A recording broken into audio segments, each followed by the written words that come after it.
This is why you're failing at the gym. And I say this with zero negativity, blame, shame, or guilt. Because the truth of the matter is, it's not your fault if you're failing to attend the gym consistently. The problem has nothing to do with the gym or with you. It has to do with the environment and a lack of a match between the environment you need to succeed and the environment you've put yourself in.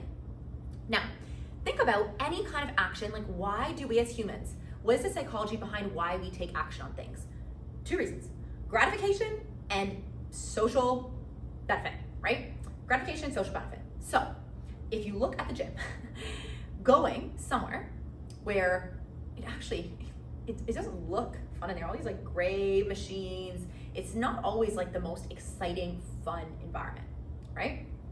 And you don't really necessarily, when you're first starting. Now, if you've gone into a solid routine and you know what you're doing, you do get that instant gratification of the feeling of a good workout. But when you're just starting at the gym is not inherently gratifying, right? You actually don't usually feel better after the first few workouts. You usually feel worse.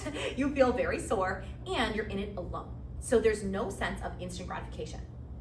Now, the second piece is social accountability. If you're trying to go alone, in fact, I have many friends that attend the gym all the time. For a lot of them, it's either so ingrained in their identity and their routine that it's part of who they are, or they have amazing social accountability. They have a set of friends or a gym buddy that they go with. Now, if you are trying to go by yourself, we as humans are not wired to do things that like silently. Like there's any form of social accountability makes it so much easier, right? So if you're trying to go alone and hold yourself to going accountable alone to a place that's not inherently gratifying, especially in the first period of behavior change, it's no wonder that you don't want to go, that you dread it, that you put it off, that you actually haven't gone in weeks or months and you're paying for this membership that you're not using, okay? Again, nothing wrong with the gyms. They're providing exactly the service that you pay for. Nothing wrong with you. It's just not a good match to help you succeed. I've seen this with hundreds of women that have come to the studio, and they're like, okay, I need a change. I need something different. I need something fun. I need a group class. I need some accountability because I'm not going to the gym. I don't like it. Fair enough. Again, nothing wrong with either side.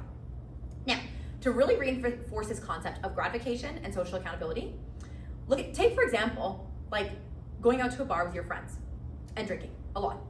Binge drinking culture is very common.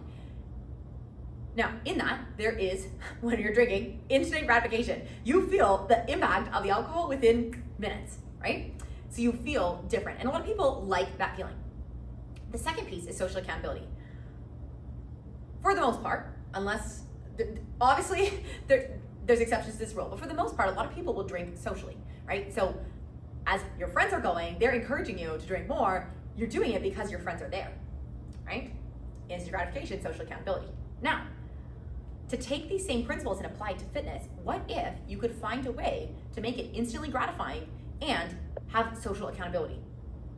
Now, not to pitch shine too hard, but this is exactly like the concepts I've taken of why women are so successful in our studio is because instantly gratifying. We want to find a workout that's fun, that you actually look forward to, that instantly makes you feel good before you've seen long-term results. This is where some people get it wrong. They're like, what is the best program to optimize training? When you're not showing up at all, that is not the time to think about optimizing training. That is the time to be like, how can I just get myself there consistently, right? Again, I'm on your side. I want to help set you up for success. If you feel called out a little bit, like, hopefully this helps you learn. Just stay with me because I've helped literally hundreds of thousands of women make this change. Now, if dancing is fun to you, do a dance workout. If you're like, dancing, not for me, what do you actually enjoy? If that's sports, if that's like playing soccer, maybe join an adult soccer league. If that's basketball, join a basketball league. If that's like, I don't know, rowing, being out on the water, join like a dragon boat team. I don't know. There's lots of options. Do you see how in all of those I was like league or team, right? Not only is the activity itself inherently enjoyable, when you're like, oh, I can't wait to go dance. I enjoy dancing. You're gonna go, you're gonna feel good. It creates a positive reinforcement cycle. The gym over here, if you dread going, you put it off, you procrastinate, maybe you skip, you don't go, you feel worse. It creates a negative, then it makes you dread going even more the next time, right? So it's a negative cycle. So we're in this positive cycle. I love dancing. I'm gonna go dance. I feel good immediately after I dance, right? Never mind the long-term benefits, but just immediately in the short term, you feel better. That makes you excited to come back again. It creates this positive cycle. Now, doing this with other people, right, in a group setting, when you start to actually make friends in the group, then it's like, oh, I'm part of a team. Like, this is how our brains work. I'm part of a team. I'm part of a community. I'm part of a tribe, right? Other people depend on me. I depend on them. It creates this reciprocity where you're excited to go, and maybe you're even not excited for the dance class that day or whatever other league you've joined. But I'm going to see my friends. So I'm at least excited to see my friends. It's going to help you get there. So if you're failing at the gym, it is not your fault.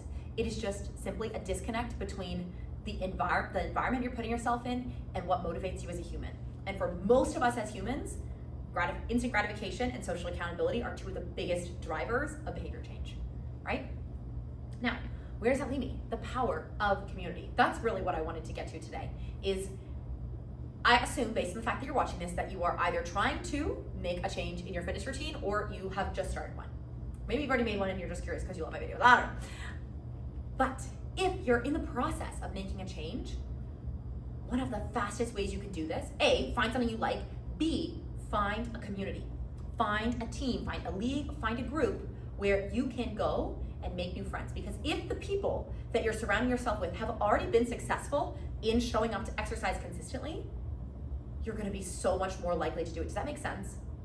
The worst thing you could do is if you're trying to find an accountability buddy who is at the same place or even worse with accountability than you, they're not gonna help hold you accountable, okay?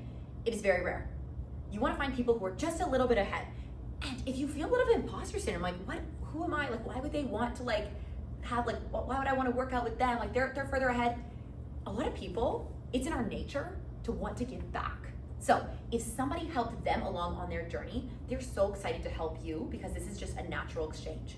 So don't be afraid if the people in this team, this league, this group that you're joining are a little bit ahead. This is actually a really good thing to help hold you accountable, okay? Where that leads, obviously, if you're like, okay, this is actually really helpful. This is giving me some stuff to think about. I wanna find something that's fun. I wanna find a group.